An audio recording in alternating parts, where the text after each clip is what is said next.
Photo electrons emit ही नहीं हो रहे हैं। तो जब एमिट नहीं हो रहे तो पहुंचेंगे कैसे? तो ये एक्सप्लेन करता है कैसे सैचुरेशन फोटो करंट एग्जिस्ट करेगा। फिर हमने क्या किया, भाई वोल्टेज बढ़ाने से कोई फर्क नहीं पड़ रहा, उसको घटा के देख लेते हैं। तो ये देखा गया कि जैसे ही आप वोल्टेज घटाते हैं तो करंट डिक्रीज करता है, और अगर पोलैरिटी आप वोल्टेज की चेंज कर दें, मतलब नेगेटिव या रिटार्डिंग पोटेंशियल आप अप्लाई करें, तो करंट घटना स्टार्ट हो जाता है। और फाइनली एक पॉइंट ऐसा आता है जिस पे जाके करंट जीरो हो जाता है, जिसको कहते हैं स्टॉपिंग पोटेंशियल। ये हमने डिस्कस किया था। स्टॉपिंग पोटेंशियल डिपेंड करता है नेचर ऑफ मटेरियल या metal and frequency, but independent of intensity for a particular frequency और वेवलेंथ। तो यहाँ पे ये बात समझने की है कि जो सैचुरेशन करंट है वो इंटेंसिटी पे डिपेंड करता है, जबकि जो स्टॉपिंग पोटेंशियल है वो केवल फ्रीक्वेंसी और नेचर ऑफ सरफेस पे डिपेंड करेगा। तो इसी के लिए फिर कुछ और रिजल्ट्स हैं। जो फोर्थ रिजल्ट आया वो ये था कि हमने लाइट का इंटेंसिटी चेंज करके देखा, ये आईवी ग्राफ था। तो हमने लाइट का एक कांस्टेंट वोल्टेज पे इंटेंसिटी चेंज करके देखा कि उसका ग्राफ पे क्या फर्क पड़ता है।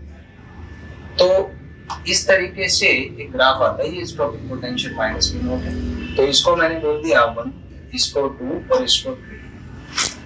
तो हमने क्या किया कि फोटॉन्स के इंटेंसिटी को बदल के देखा, या लाइट सोर्स के इंटेंसिटी को बदल के देखा, या नंबर ऑफ फोटॉन्स को हमने चेंज करके देखा कि सैचुरेशन करंट पे क्या फर्क पड़ेगा। तो जाहिर सी बात है, अगर नंबर ऑफ फोटॉन्स बढ़ेंगे तो नंबर ऑफ फोटो इलेक्ट्रॉन्स भी बढ़ेगा, और नंबर ऑफ फोटो इलेक्ट्रॉन्स बढ़ेंगे तो सैचुरेशन करंट भी बढ़ेगा। तो इस ग्राफ से आप कह सकते हैं कि जो थर्ड केस में इंटेंसिटी है वो ज्यादा होगा as compare to the second case, और सेकंड में जो इंटेंसिटी है वो ज्यादा होगा as compare to the first case. यहाँ पे आई से मेरा मतलब है इंटेंसिटी ऑफ फोटॉन्स या लाइट,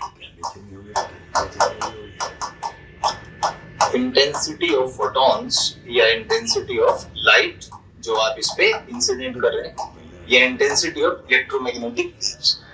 तो इंटेंसिटी बढ़ाने से सैचुरेशन करंट बढ़ता है, जो होना भी चाहिए। तो यहाँ पे आप देख सकते हैं कि अगर 3 के लिए ये वाला सैचुरेशन करंट है, 2 के लिए ये वाला सैचुरेशन करंट है, और 1 के लिए ये वाला सैचुरेशन करंट है, तो इसको मैं बोल देता हूँ I सैचुरेशन फॉर 3, इसको मैं बोल देता हूँ I सैचुरेशन फॉर 2, और इसको मैं बोल देता हूँ I सैचुरेशन फॉर 1। तो यहाँ से आप ग्राफ से देख सकते हैं कि थर्ड वाला जो सैचुरेशन करंट है वो सेकंड से ज्यादा है, सेकंड वाला सैचुरेशन करंट फर्स्ट से ज्यादा है। तो इंटेंसिटी बढ़ाने से ये फर्क पड़ा कि सैचुरेशन करंट भी बढ़ गया। जब